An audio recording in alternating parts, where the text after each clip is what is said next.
Hello, Dr. Williford. This is Ronald M. Edwards, and at this time, I would like to share with you what I have learned thus far from leading through school improvement. When I first started this program, I was unsure what to expect from the various classes, but as it relates to leading through school improvement, I was reading over the syllabus, all of the pages, and I had to take some time to digest all of the information. But what I began to realize as I looked through each of the different steps from week to week, I realized that the coursework follows a certain trajectory.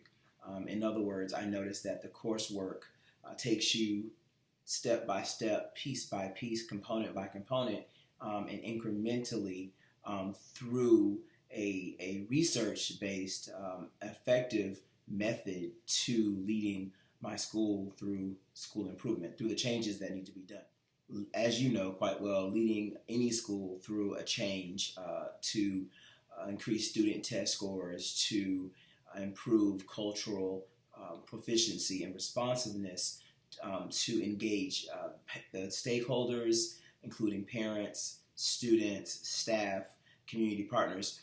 It's a massive work. It's a massive work. And so working with my current team, I'll be quite honest, in my year two of being an administrator, I've seen certain components being implemented, but I did not understand the connection that the components had to our school improvement plan. But even more so, I did not understand how they connected to our system's strategic plan of improvement as it relates to the Georgia School Improvement Plan, and of course with vertical alignment to the Every Student Succeeds Act through ESSA.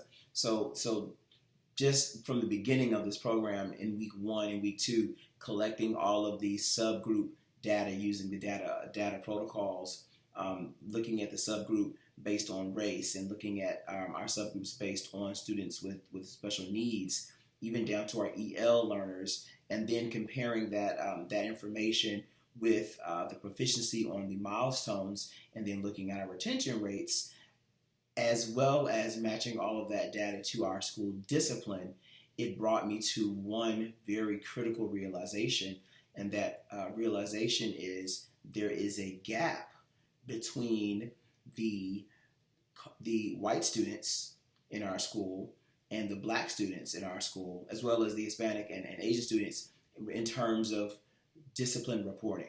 What I found is the African American students were being suspended at a much higher rate than any other racial subgroup in our school. And so looking at the data once again, with my team, doing a meeting with the collaborative team, we were able to identify trends such as students were being African Americans, black students were being, the discipline was being reported at a much higher rate. But we also looked at the time of day. We noticed that 2 o'clock in the afternoon, which is right before school is out, but school is still in session because we teach and learn from bell to bell. Seeing that maybe it looked as if some of the students were a great deal rather other students were getting in trouble a whole lot more towards the end of the day. That caused us to think about what kind of instruction is going on at the end of the day. How engaging is the instruction? How is it that these same students can get through a majority of the day and not have any issues, but then all of a sudden at 2 o'clock they're having issues? And then we looked at other days where incident reports were higher, such as Wednesdays, the middle of the week. I don't think there's any coincidence that it's hump day. So people are tired. And then on Fridays, the discipline reports were at the very bottom of the list. Maybe it's Friday, people are looking towards the end of the week and saying, oh, I can make it, so maybe they can tolerate more. So we discussed all of these things in our collaborative team meeting, and that brought us to a very, very good place to begin to plan our strategic action steps. So in developing our action plan, we had to take some time to conduct a fishbone analysis of why we may have such high suspension rates. And we came up with the following. Number one, we looked at a lack of connectedness. Students not feeling connected to the school. Apathy was occurring in our school. Also, a lot of our students did not feel connected to our staff and their peers. Now, Middle Ridge Elementary School is unique in the fact that we have a 48% transiency rate. That's significantly high. Essentially, if you think about it, in theory and in reality, we start with school with a certain group of students, and by December or January, we're looking at half of the school being totally different. We have no clue how students are going to come to us. All we can do is give them our best when they get there. So that lack of connectedness was one of our fishbone analysis factors. Another one was the school environment. Just boredom in class, the instruction not being as engaging. Thinking back and talking with our collaborative team, we had to be honest and realize there are some teachers who teach at a very high engaging level, and then their peers right next to them on the same grade level. You walk into their room and it's the complete opposite. It's the polar opposite.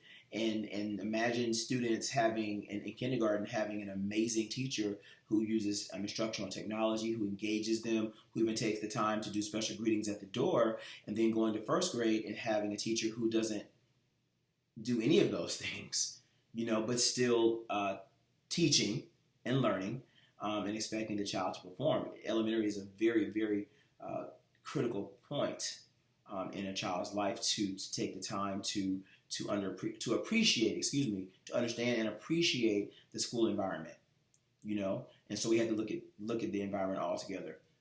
Thirdly, we considered students' health, mental health and physical health. So at Middle Ridge Elementary School, we do have a certain number of students who have some socio-emotional challenges. We've partnered with Viewpoint Health, Mental Health, and we have Melissa Brown, who is our school clinician, who is on site every day, and she has certain students that she works with every day, but these students do have significant mental health issues. Some of them come from drug-abusing parents. Some of them come from neglectful households, abusive parents, and hunger is significant. We have a lot of students who sleep on the floor, because their parent has to sleep on the couch, because altogether the family might be staying with a friend or in a hotel or with their parent. And so we definitely looked at students' health as a contributing factor to discipline incidents. Coming in at fourth, we looked at negative student behavior and how that affects the instruction. And what's happening is students are missing instruction due to being in school suspension. Now, granted, yes, they do have access to their work and in-school suspension, but if we expect for teachers to be the professionals in the delivery of the teaching and instruction, and we remove them from being with the teacher, even though we may send a worksheet or two down to ISS, we have to ask ourselves and be honest: is that true engagement? Or is that just giving the student something to do to occupy their time, without even connecting the true teaching and learning? And so that's something that we had to talk about. And we also looked at how our suspensions were affecting students' instruction due to them not being able to come to school. So looking at bus suspensions. And in reality, honestly, in our school has the highest poverty rate in all of the district.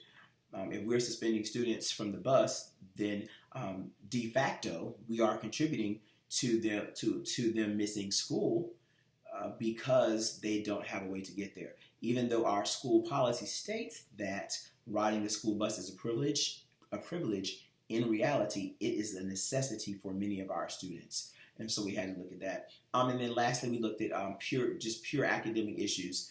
Students having learning challenges, our EL population, are they acting out because they have a true lack of understanding of the information? And as well as looking at our teachers' capacity to support our students in their learning challenges.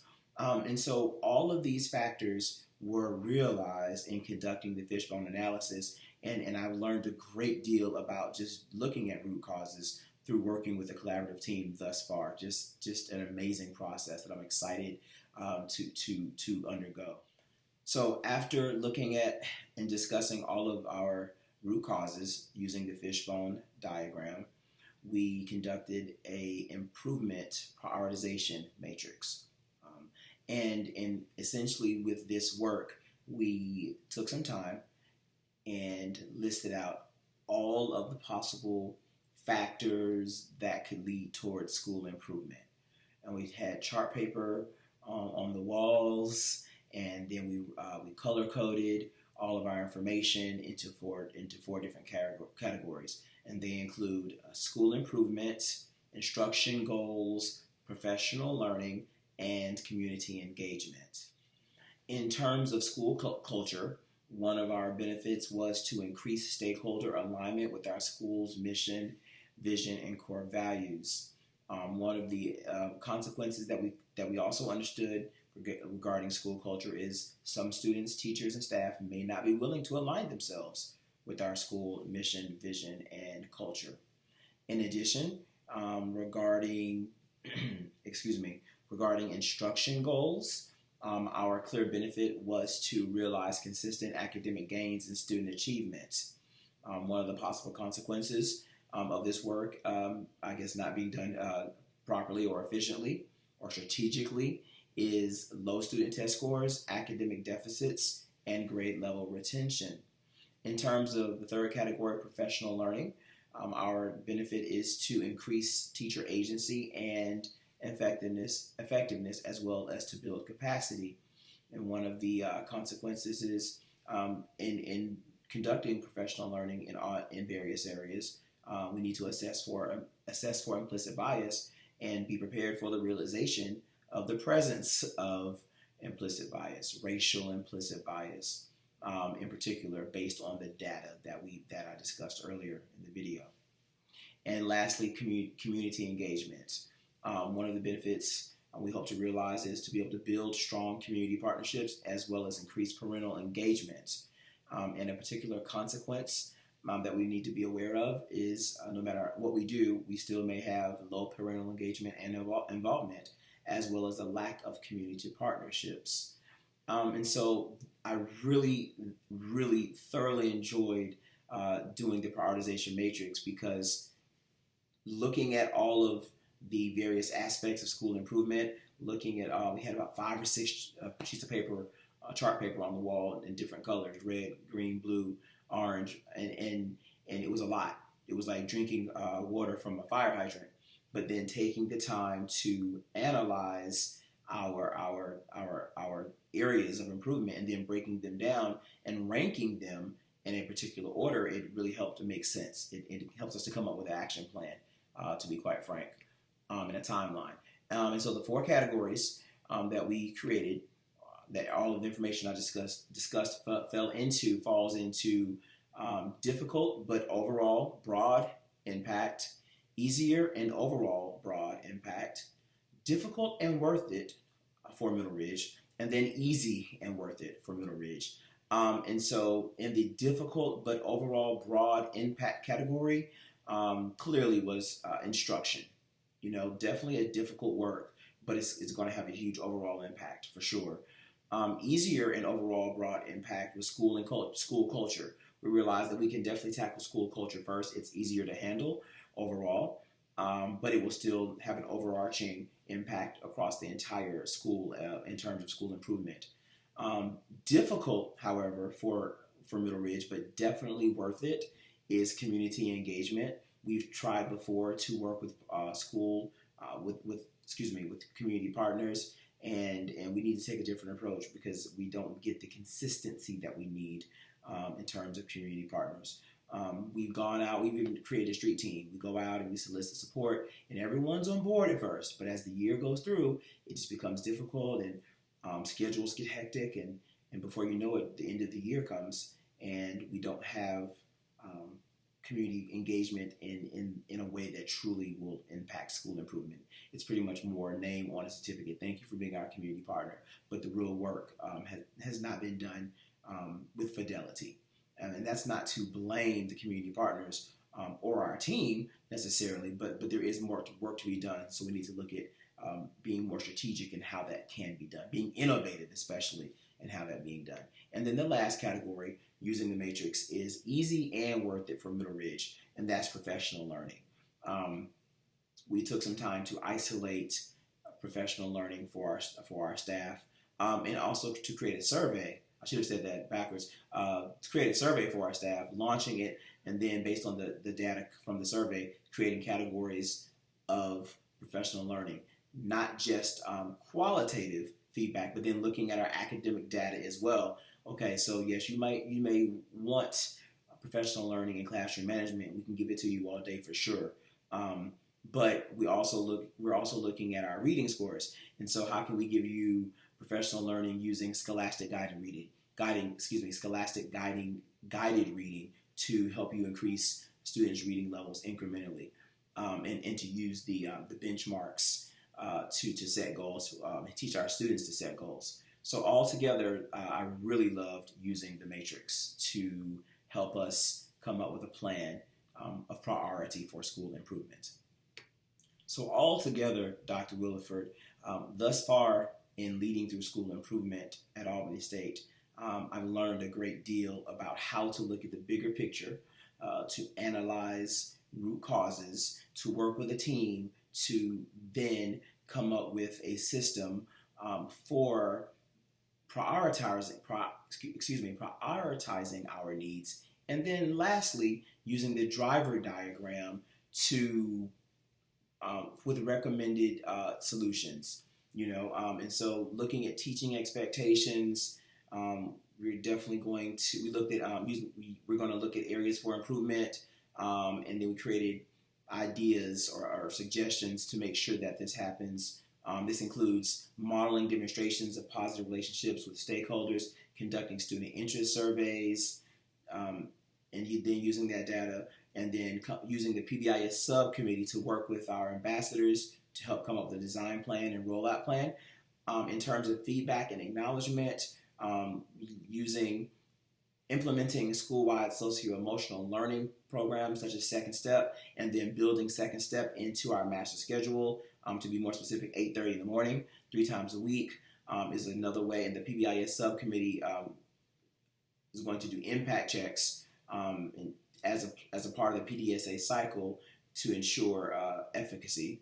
And then regarding problem behaviors, conducting a reward system, or we have a reward system, PBIS rewards, but really reviewing it and monitoring it to make sure it's being done with fidelity.